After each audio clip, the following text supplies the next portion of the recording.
नमस्कार दोस्तों। आज के इस विश्लेषण में हम एक ऐसी घटना के बारे में बात करने जा रहे हैं जिसने गुरुग्राम जैसी आधुनिक साइबर सिटी की रफ्तार को अचानक ब्रेक लगा दिया।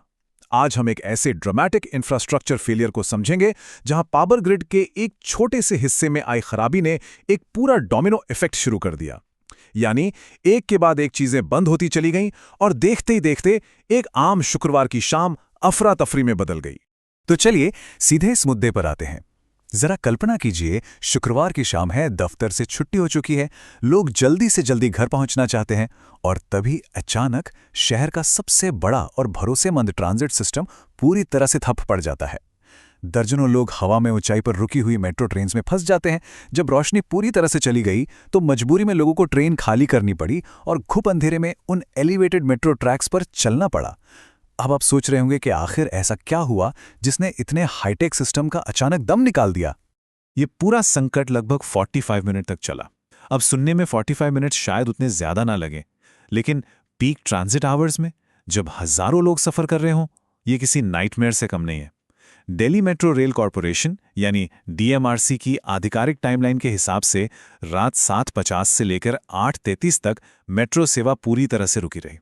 ये कोई आम देरी नहीं थी दोस्तों, ये एक पूरे के पूरे नेटवर्क का अचानक स्टैंडस्टिल पर आ जाना था। चलिए अब अपने पहले सेक्शन की तरफ बढ़ते हैं, ट्रैक्स पर यात्री। अब देखते हैं कि इस ग्रिड फेलियर का सबसे पहला और सीधा असर कहां पड़ा। यहां दो मुख्य मेट्रो सेवाओं की रफ्तार पर सीधा ब्रेक लग गया।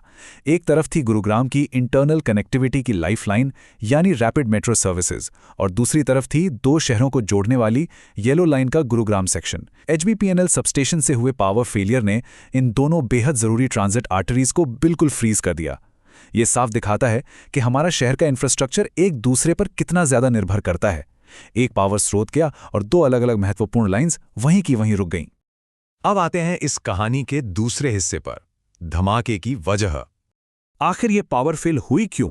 चलिए इन रुकी हुई ट्रेन से थोड़ा पीछे चलते हैं और उस जगह पर पहुंचते हैं जहां से ये सब शुरू हुआ।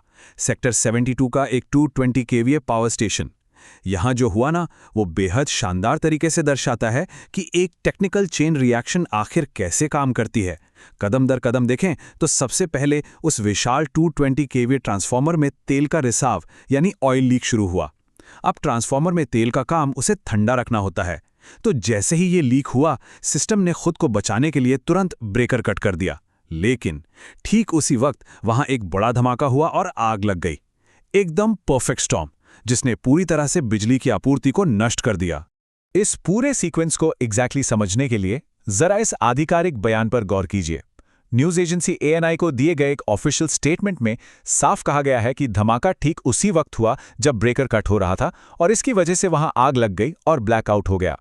यह ऑफिशियल बयान बिल्कुल उन्हीं मैकेनिकल इवेंट्स की पुष्टि करता है जिन्होंने मिलकर इस इतने बड़े ग्रिड कोलैप्स को ट्रिगर किया। लेकिन एक सवाल अभी भी बाकी है, और वही हमारा तीसरा सेक्शन है, द हीट वेव कनेक्शन। देखिए, ये तो हमने समझ लिया कि आग और धमाका कैसे हुआ, लेकिन उस इतने मजबूत ट्रांसफार्मर में आखिर लीक शुरू ही क्यों हुआ? उसका एनवायरमेंटल रीजन क्या था? अब यहां सबसे दिलचस्प बात यह है कि ये कोई आम या रैंडम मैकेनिकल खराबी नहीं थी। यहां एक कॉन्सेप्ट आता है, थर्मल हीटिंग। जब किसी मशीन या ट्रांसफार्मर के अंदर का तापमान उसकी बर्दाश्त करने की क्षमता से बाहर हो जाता है तो उसे थर्मल हीटिंग कहते हैं, और अधिकारियों ने इसी थर्मल हीटिंग को उस तेल के रिसाव का मुख्य कारण बताया है। इसका सीधा सा मतलब यह है कि उस मशीन ने अचानक काम करना बंद नहीं किया, बल्कि बाहर के भयंकर मौसम ने उसे फेल होने पर मजबूर कर दिया। और ये गर्मी कितनी भयंकर थी, ये आंकड़ा देखिए, 41 डिग्री सेल्सियस। उस शुक्रवार गुरुग्राम का तापमान 41 डिग्री पर पहुंच गया था। अब एक आम इंसान के लिए ही ये गर्मी कितनी थका देने वाली होती है, तो जरा सोचिए उन बिजली के ग्रिड्स और ट्रांसफार्मर्स का क्या हाल हुआ होगा जो पहले से ही हजारों वोल्ट्स की पावर का भार उठा रहे हैं। ये 41 डिग्री का एक्सटर्नल तापमान उनके लिए एक ब्रेकिंग पॉइंट साबित हुआ। इतनी एक्सट्रीम हीट वेव किसी भी आधुनिक ग्रिड को उसकी आखिरी लिमिट तक कैसे धकेल सकती है, ये उसका एक एकदम सटीक उदाहरण है। अब बढ़ते हैं आखिरी सेक्शन की तरफ, शहर भर में बढ़ाएं। अब थोड़ा पिक्चर को बड़ा करते हैं और इसके मैक्रो लेवल प्रभाव को देखते हैं। सेक्टर 72 के उस एक सिंगल ट्रांसफार्मर में हुए धमाके ने सिर्फ मेट्रो ट्रेन्स को नहीं रोका दोस्तों, एक डोमिनो इफेक्ट के तहत इसने पूरे शहर में हलचल मचा दी। ग्रिड फेल होने से गुरुग्राम के सेक्टर 52 और सेक्टर 56 समेत 5 अलग-अलग सब स्टेशंस की पावर सप्लाई कट हो गई।